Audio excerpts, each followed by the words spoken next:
So, eto enough ko muna tong cellphone. So, ito yung tsura niya, TWC ang kanyang tatak at ito ang kanyang likod. Ito dalawa ang nilagyan ng SIM card. So, ang nakalagay dito sa cellphone ko ay Smart. Tapos, meron din ditong micro SD. So, dahil pang load ko lang naman ito, kaya SIM card lang ng Smart ang nakalagay dito. Tapos, ganito kaliit ang kanyang battery. Ayan. So, ibalik na natin.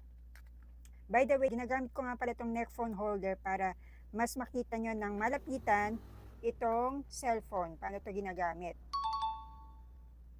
At ito, ayan, baliktad pala. So, ayan. Tapos, ibalik na natin. At ang kulay na napili ko na cellphone ay kulay pink. Tatlong available na kulay. Merong blue, black, at pink yung pinili ko. So, ganyan ang tunog niya kapag ino-open na yung cellphone. So, nakaready na yung kanyang oras. So, ito, ang nakalagay na SIM card ay Smart. Tapos, dito sa baba ay no SIM card. Paano ba ito ginagamit? Pag maglo-load ako, press yung itong menu. Tapos, ito yung pinaka sa load. Tapos, ayan, press lang yan. And then, merong alarm, calculator, calendar, word clock. Tapos, dito tayo sa load menu. And then, i-press lang yung load menu. Tapos, ayan, meron kayo makitang Smart Prepaid, TNT, Smart Bro. So, ang typical na nagpapaload sa akin ay Smart Prepaid. So, halimbawa, eto, makikita nyo yung mobile number, press lang yan, tapos enter nyo yung number, kunyari 0923-9643, ganyan. Tapos, press nyo yung OK, tapos mamimili lang kayo ng ilo-load nyo. Halimbawa, GigaSurf, so i-press nyo lang yung Giga, and then, press nyo yung OK pag tama na yung number.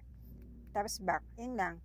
So, halimbawa, TNT. So, i-press nyo lang itong TNT. Ayan.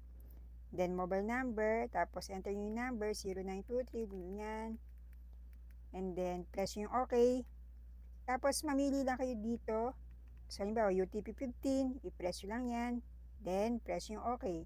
So, mabilis lang. Madali lang mag-load dito. Ipapakita ko sa inyo. Ito yung mga nagpa-load na sa akin. So, dito nyo makikita yung mga messages nyo. Ayan, makikita nyo sa taas yung messaging. Tapos, ito yung inbox. So, ayan yung mga nagpa-load na sa akin. So, ganyan. Makikita nyo na, ayan, ito yung mga nagpapa-load sa akin. Ayan, makikita nyo. So, ito yung inbox, outbox, sent box. So, ganyan.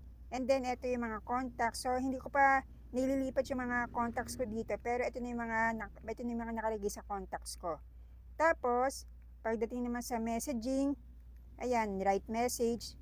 So, halimbawa, meron tayong ite-text. So, hulaan lang natin yung number. So, dito sa unahan yung number. Kunyari, 0923-9643, ayan, 221. So, ayan, text lang tayo.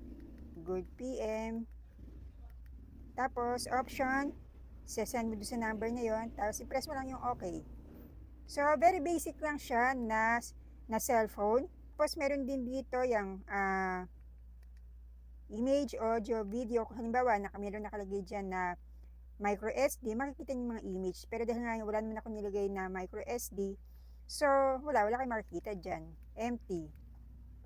Kasi nga, ginagamit ko lang ito para pang-load. So, napakasulit itong gamitin kasi for almost 2 months sa paggamit ko nito, sulit naman ang paggamit ko, madali siyang gamitin. Tapos, hindi siya madaling maglobat. At sa isang linggo, siguro mga 2 beses ko pa lang itong sinacharge. And then yung charging time niya, mga 1 hour. Kasi sa panahon ngayon, hindi na uso ang keypad, laging touchscreen na. Pero sa ating mga naglo-load, importante talaga na ang gagamitin natin ay keypad. At ito ngayon na nakita ko dito sa TikTok shop. At nakakagulat kasi nga, less than 500 pesos lang ito. At napakasulit niyang gamitin. Tapos ito, meron pa siyang flashlight sa likod. Ayan, makikita niyo may flashlight sa gilid. Ayan. So, maliit lang ito, pero meron na siyang flashlight. Tapos meron ding FM. Asan ba FM dito? Ayan, FM radio. Ayan. Ayan. So, yun ang maganda dito. Merong FM radio, merong flashlight. So, pag nag-brown out, meron kayong flashlight na magagamit. Ayan. Sulit gamitin ito lalo na sa mga gustong mag-load. Dual SIM pa ito, pero ang nilagay ko lang ay Smart. And meron pa kayong mapapagpili ng ibang kulay. Merong blue, black, at pink. At ito yung kulay pink. Kaya ayan, sa mga naghahanap yan ng basic na phone pang load, eto, marerecommend ko sa inyo itong TWC. More than 2 months ko na itong ginagamit, kaya napakasulit itong gamitin. Kaya mag-check out lamang kayo dito sa aking TikTok shop at i-click ang yellow basket.